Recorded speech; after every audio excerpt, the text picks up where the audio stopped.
Hey guys, good morning. So karong buntaga ang ato naman answeran kay integration by parts or part 2 ni sa akong katong last kay libog-libog no. So karon ako gyud ako Then karon daw na siya ka type sa integration by parts na magamit ang Liati or ang DI method or differential and integral. So first nato buhaton no kay ang Liati. So first magbutang ta diri equation nga sa integral of x e raised to the power of x dx. So first, let's use the Liati. So L means to log, and I means to inverse, and A is algebra, and T is trigo, and E is exponential. Okay, log, inverse, algebraic, trigonometric, and exponential. So first, dari asa mo nailhan, asa may nag-una. Yes.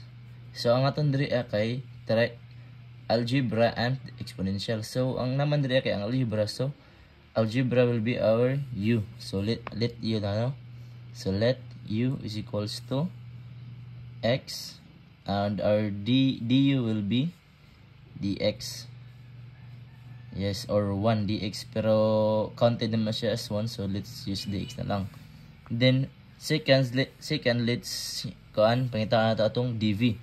So diri sa atong sa integration by parts kay na ni siya formula ang inaniyon. So u dv is equals to uv minus integral of v du. So our dv will be ex dx. So dv will be e is to the power of x dx.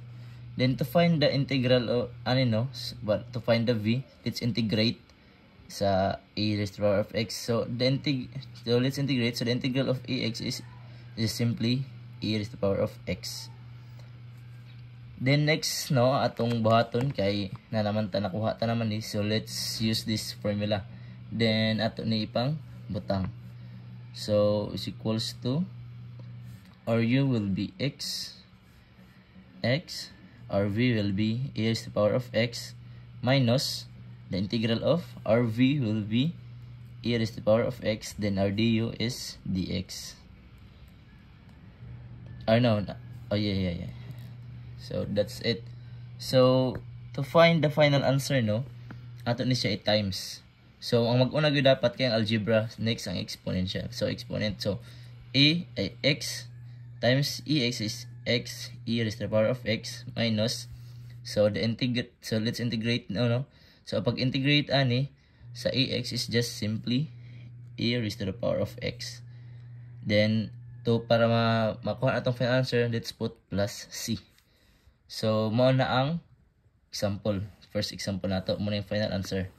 So next example naman nato, magkita ko sa example sa kani.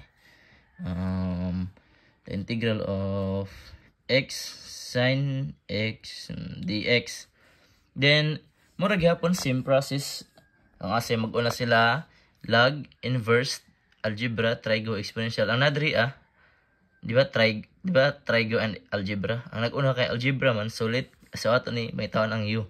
So let u is equals to x, our du will be dx. Same ra gyapon dx. Then atong dv naman is sin x. dv is equals to sin x dx. So mura gihapon katong yung formula nga u dv is equals to uv minus v du.